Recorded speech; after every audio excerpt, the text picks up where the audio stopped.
Então, galera, aqui diz assim, ó, vou fazer a leitura para quem perdeu a aula passada. Não esquece, dá uma olhada, volta lá, voltando para cá. Então, isso aqui quer dizer que para cada elemento do conjunto A, você só vai obter um elemento no conjunto contradomínio que vai receber aquela setinha que partiu do A. E esse elemento é justamente o que nós chamamos de imagem. Então vamos dar uma olhadinha aqui. Se a função tiver uma fração, o denominador não pode ser zero. Pessoal, aquela regra básica, né? Se a gente vai fazer uma divisão, e essa divisão você tem que obrigatoriamente ter o número de baixo, o denominador, diferente de zero. Não dá para você fazer essa divisão quando tem zero embaixo. Ok, pessoal? Porque a divisão por zero não tem resultado nos reais. Então dá uma olhada aqui, pessoal. Você tem y igual a 1 sobre x mais 2. Qual é a condição para que isso aqui esteja nos padrões? É que esse número de baixo aqui, que vai aqui embaixo onde tem x mais 2, isso aqui vai se transformar em um número. Porque quando eu atribuir valores ao x, eu vou somar com 2 e eu vou ter um número. Por exemplo, quando o x for 3, aí eu vou ter 3 mais 2, 5. Na parte de baixo eu vou ter um 5. Deu para entender, né? Então, galera, a parte de baixo ela não pode ser zero, tem que ser diferente de zero. Então aqui está x mais 2 diferente de zero. Portanto, o x é diferente de menos 2. Então, galerinha, para que o domínio dessa função aqui ele existe essa condição aqui, ó. O x que está aqui embaixo ele não pode ser menos 2. Ok, galerinha? Vamos para cá. Esse segundo caso aqui, você observa que tem uma raiz.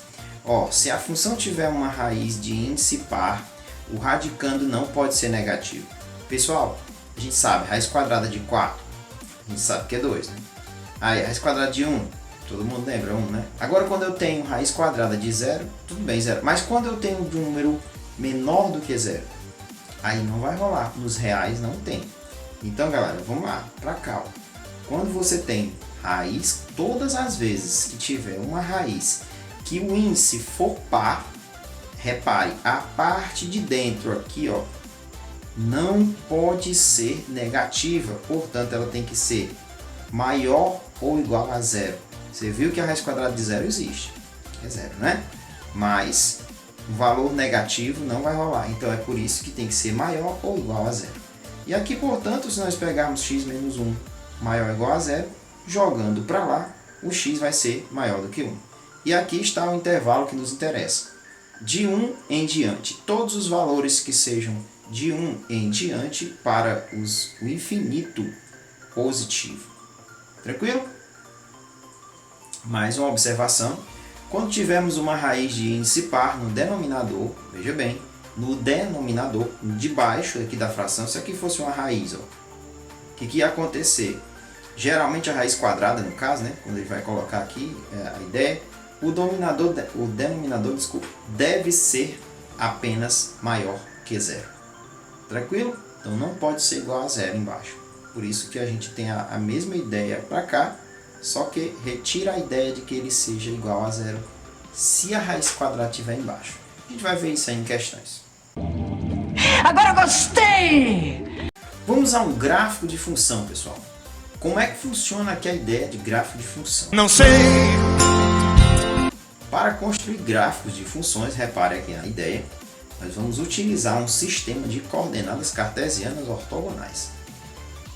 Então, o gráfico da função é um conjunto de todos os pontos que são formados por duas coordenadas, x e y, nós já falamos sobre elas, do plano cartesiano, com esse x pertencente ao domínio e o y vai ser a imagem. Para isso, consideramos os valores do domínio da função no eixo das abscissas, que é o eixo que fica na horizontal. E os valores que representam a imagem, eles ficam na vertical, no eixo das ordenadas. Dá uma olhada aqui na ideia, galera. Então aqui é o seguinte, ele tem apresentado aqui para nós dois conjuntos, um conjunto E e um conjunto F, e ele quer que você esboce o gráfico dessa função aí, que é assim: y igual a módulo de x. Pessoal, o módulo é o valor absoluto. O módulo nos dá o valor absoluto do número. Então, pessoal, se eu colocar o menos 2 aqui, o resultado vai sair 2. Então, por exemplo, aqui, quando eu colocar menos 2 dentro desse módulo aqui, onde tem um x, o resultado de y será 2. Se eu colocar menos 1, o resultado será 1. Se eu colocar 0, vai dar 0. E se eu colocar 1, se eu coloquei menos 1, deu 1. E se eu colocar 1, é 1 também. O 2 também é 2. Pessoal, o módulo, na via de regra, o módulo é a distância do número até o 0. Distância. Distância, você sabe que não tem aquela questão da ideia da distância negativa. Andar menos 2 metros, menos 3 metros. Só na física que isso acontece, mas aí é outra história. Pessoal, vamos para cá então na ideia. Primeiro exemplo, nós vamos traçar os pontos. Observe aqui, enquanto que no segundo, observe no segundo, isto aconteceu devido à sua função ser real. Pessoal, olha aqui.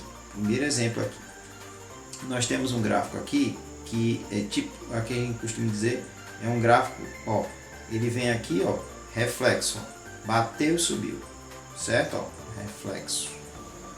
Pessoal, aqui no segundo, nós vamos construir o gráfico dessa função aqui, onde y é igual a 3 elevado a x. Pessoal, esse tipo de função nós vamos ver mais à frente, chamada função exponencial. Repare que os valores vão aumentar muito, e eles vão aumentar de uma maneira muito grande, muito rápida, digamos assim. Por exemplo, né? Observe aqui. A gente tem aqui a ideia x menos 2, aqui na ideia aqui, menos 2. Ele vai fazer 3 elevado a menos 2. Isso vai dar, a gente vai fazer a inversão, vai ficar 1 sobre 9. Tudo bem. Colocando menos 1, você vai ter 3 elevado a menos 1, e inverte, vai ficar 1 terço. E quando você for colocando esses valores aqui, 0, 3 elevado a 0 dá 1, é isso? E se eu botar 3 elevado a 1, é 3. E se 3 elevado a 2, vai dar 9. E assim ele vai aumentando exponencialmente. Ah, agora eu entendi! Reparem mais uma vez a informação. No primeiro exemplo nós não traçamos os pontos, né? Enquanto que no segundo, isto aconteceu devido à função ser real. Veja bem que a gente precisou mostrar que o comportamento desse gráfico ele é diferente desse outro. Esse aqui ele segue um padrão bem curto, né, de valores representados aqui. Já esse, por ele ser exponencial, ele aumenta muito rápido.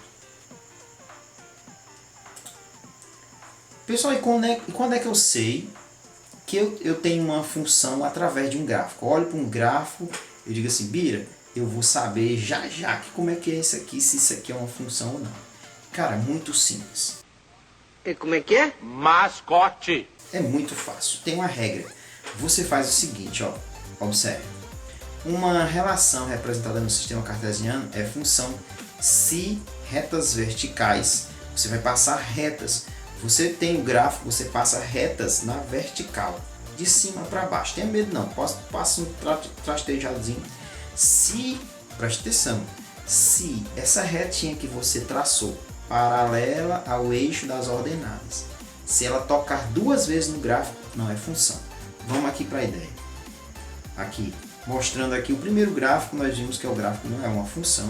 O segundo gráfico aqui mais abaixo é uma função também. Repare que eu fui passado retas na transversal, na verdade, de cima para baixo, como tem dizendo aqui, como tem solicitando.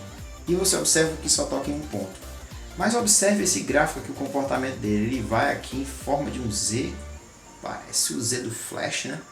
E aí você passa aquela reta paralela ao eixo do Y. Quando você passa, ela toca em 3 pontos. Aí nós podemos observar que isso não é uma função. E, mais uma vez, se passou de cima para baixo, tocou em vários pontos. Pessoal, não é função. Tranquilo? 2 exemplos de função e 2 de não função. Agora todas as peças se encaixaram. Pessoal, agora nós vamos falar de uma coisa que é muito importante. Os tipos de funções, pessoal. Fica ligado que aqui, essa parte, você tem que prestar muita atenção. Pessoal, é o seguinte. Existem funções que nós chamamos de sobrejetora. Vamos aqui para um diagrama. Mas antes de ir para o diagrama, vamos ler aqui.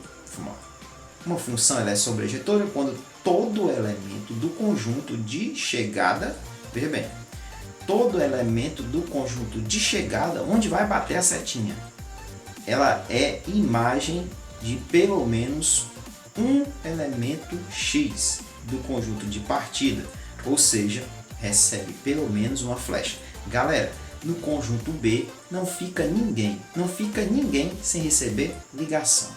Pode ser que ele receba até mais de uma, mas ninguém vai ficar sobrando lá sem receber ligação. Esse é o conjunto, é a função. Essa é a função que nós chamamos sobrejetora. Repare aqui um exemplo clássico, né? Nós temos aqui os elementos do conjunto A fazendo ligações para dentro do B, e repare que do B não sobra ninguém. Então, o diagrama de Venn, pelo diagrama de Venn, os elementos do conjunto de chegada recebem pelo menos uma flecha, foi o que eu falei. E isso aqui em forma de conjunto, né, ficou dessa forma. E em forma de gráfico, olha aqui como é que fica, pessoal. No gráfico, olha aqui, é um gráfico bem legal, ó, bem tranquilo, espelhado, como a gente costuma dizer. Aqui, ó, lindo, né? Show de bola. Vamos para a próxima. Bom, pessoal, o próximo tipo de função é chamada função injetora.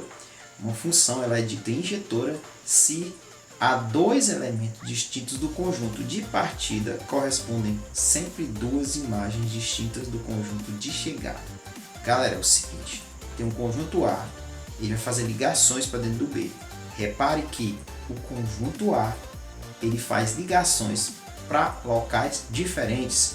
Ele não acerta ninguém ao mesmo tempo, duas ao mesmo tempo. Por exemplo, se isso aqui tivesse ligado aqui nesse ponto do meio, nós teríamos dois elementos de A ligando aqui, ligando-se, né, a esse cara no meio, e aí a gente não teria essa função injetora. Mas como a função apresenta os elementos, todos eles mandando seta para lugares diferentes, nós temos aí uma função injetora. Reparem um tipo de gráfico de função injetora. Vamos agora ao nosso terceiro e último caso, o nosso último tipo de função que a gente vai dizer, função bijetora. Isso acontece quando ela é, ao mesmo tempo, sobrejetora e injetora. Então vamos a um exemplo clássico. Normalmente, pessoal, reparem que a função bijetora ela tem a mesma quantidade de elementos, o conjunto domínio e o conjunto contra domínio. E também, é óbvio, né, ele vai ser igual à imagem. Dá uma observada, pessoal, olha aqui, ó. Vamos imaginar aqui, ó, que se fosse 1, 2, 3 e 4 aqui, e aqui poderia ser outros elementos, mas observe que são todos para locais diferentes as ligações. Ó. Um poderia ligar para um outro valor, sempre locais diferentes, e não sobra ninguém sem ser ligado no conjunto B. Repare um tipo de gráfico com esse comportamento. E nós temos também um tipo de função que é função qualquer. Ela é função, mas não tem esse nome, bijetora, injetora, sobrejetora.